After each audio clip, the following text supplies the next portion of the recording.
Thanks. My name is Louis and I founded a company called Reveco after observing that there were a lot of natural soap going to waste, and we founded it to recover them and sell them on the second-hand market. And today we are gathering and promoting the local soap producer so that it passes from a niche market to a big market. I'd say the first one is when you discover the opportunity. That is, when you have a mission or when you want to help the world, help someone, you kind of find what is missing so that you can fill it in. And we actually discovered this problem, so that was the first step, and then we wanted to react. The second step came further. It's at the beginning, so you just need to react. You're more into an artisanal way of doing things. That is good in a sense, but it's bad in another sense, because you will miss important points in order to get the result that you want. So what you need to do is structure the company and understand the overall view so that you can keep pushing it into the desired direction. So you need to understand all the departments, you need to understand the customers, you need to understand the people in your team, and that's what was missing at Reveco at the beginning. And that's what we did, structuring the company maybe 6 months later. Something we didn't actually become aware enough early was that you need to be aligned in the vision. I mean, you cannot run a company by yourself, and often we have the impression that people are really gathered around the vision because they just follow you and they want to impact and help you. But you need to be like in alignment with what you want to do and what you want to reach. If someone wants to be like a multi-billion company and someone wants to keep being small, then there is a misalignment and you can't keep going in the same direction. So that was an important step that we did, is actually taking 2 hours and everyone drawing the vision that he or she wants to reach, and then comparing the vision and observing that we actually do not have the same vision. I'll start with saying what makes it not special. I would say we recover unsold soap. We save soap from being wasted. Others do that, too good to go do that. And we gather and help local producers having more visibility, more communication. Others do that. What I would say makes us special is we discover something in sustainability. There are a lot of products, but what's missing is a way to transfer, to share your values with someone. So imagine I'm not into sustainability. How are you going to convince me to get to more sustainable practices? That's hard.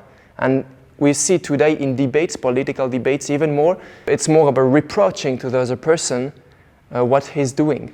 And it doesn't work. We can see it. It doesn't work. So we find another way. It's conveying your values through the gift. Gift boxes, nice storytelling, inspiring the person is how you will bring it closer to your mission. So this is one point. And another point I would say is what we created around Reveco.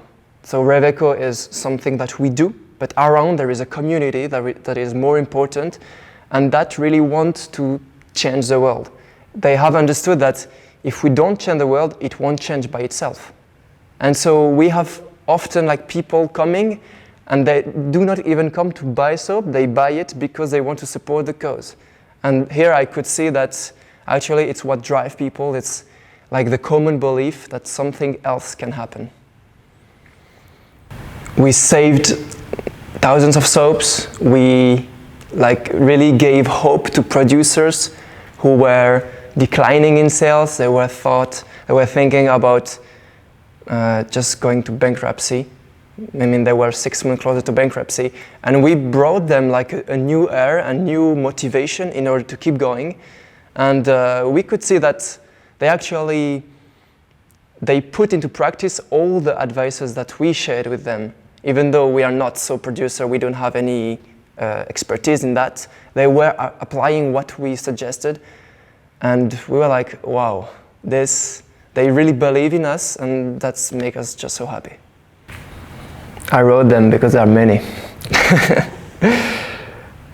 I personally would have done everything differently, because while you go and while you act, I mean, action drives action, but if you learn from action, it drives a different action.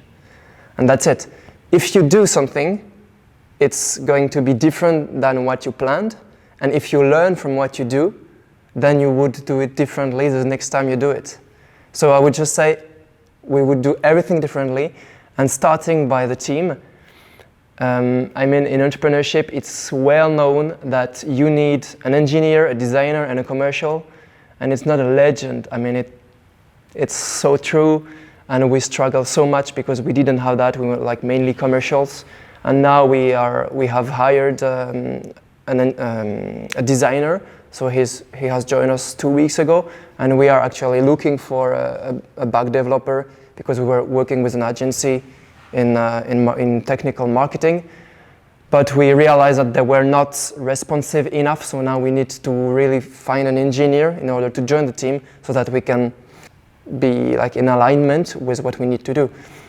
A classical example: imagine we are observing the Earth, right? So here we are 5 people. The Earth is here, and I have this perception, right? So maybe I will see Africa, and maybe you, Victor, because you are from here, you will see Americas, and maybe you, Brigitta, since you are from here, you will see Australia.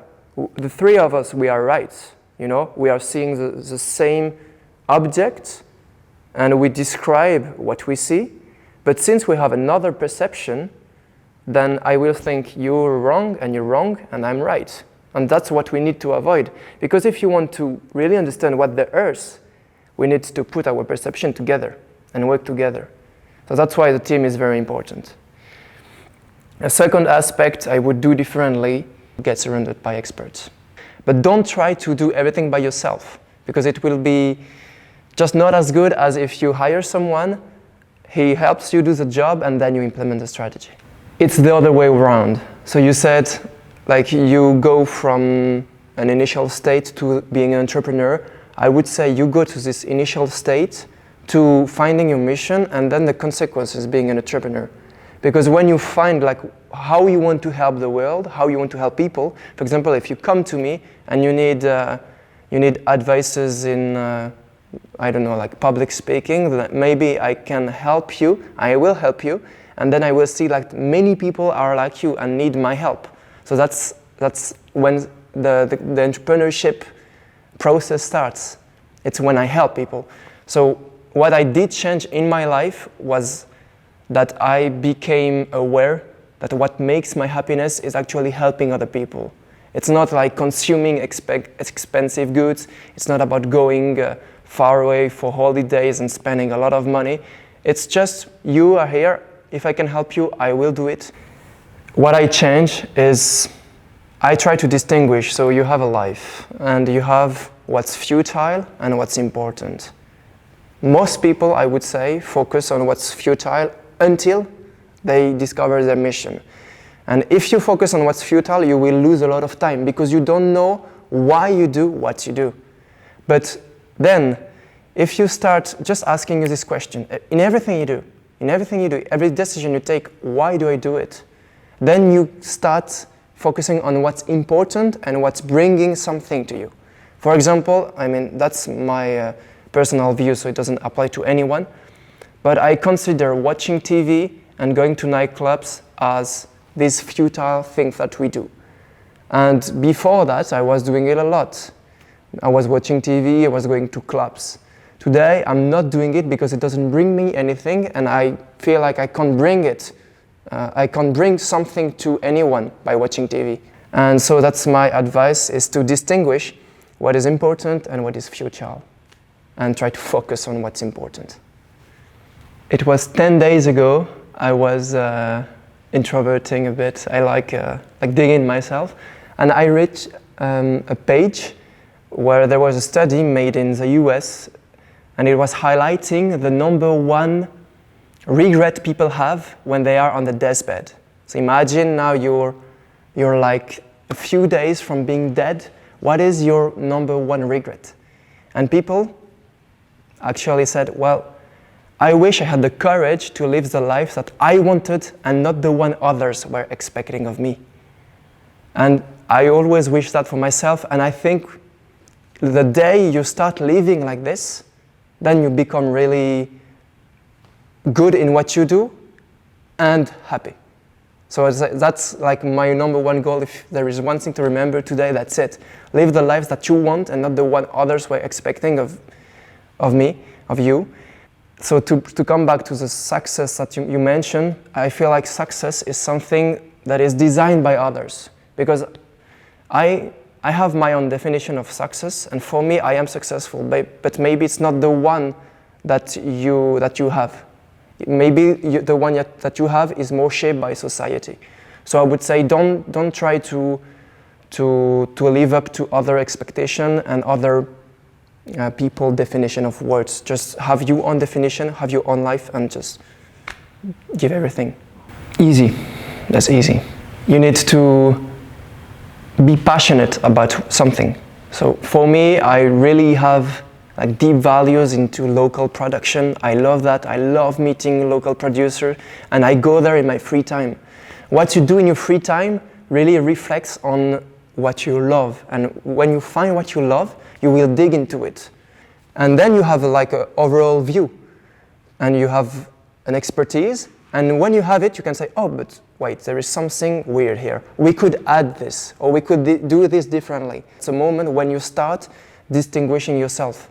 And when you distinguish yourself slightly, that is, for example, so I have like a document with the 5 best public speakers, and I've learned everything from them, and now I've observed something else that makes a great speaker great. And so I will create my business around that, and that's a niche. Because you do the same, so it's public speaking. This is like the big company field, but then you do something differently. That's when you find a niche. For now, it's not in high demand, it's becoming in high demand. It's still a niche market, and we have people like once they try natural soap, they come back anytime. That's what we discover. So that's why we have the belief that it will be like a very big business in 6 months, 1 year, I don't know, hopefully I don't know. And yes, so how to know if it's high demand? I would say, from my experience, but not from my business experience, I would say, if you listen to people, if you interview people, and 95% of the time you get the same exact answer, for example, for a need, then you know it's going to be big. Big problem, big solution, so big business. Small problem, so small solution, niche business. It's a job. I give like everything I have, 100%, and a hobby for me, it's something where you don't have any goals. I have hobbies. What are your hobbies? Dancing. So I just go there, and I wish I could learn new steps, but if I don't, it's fine. I don't have any goals. Thank you, Victor.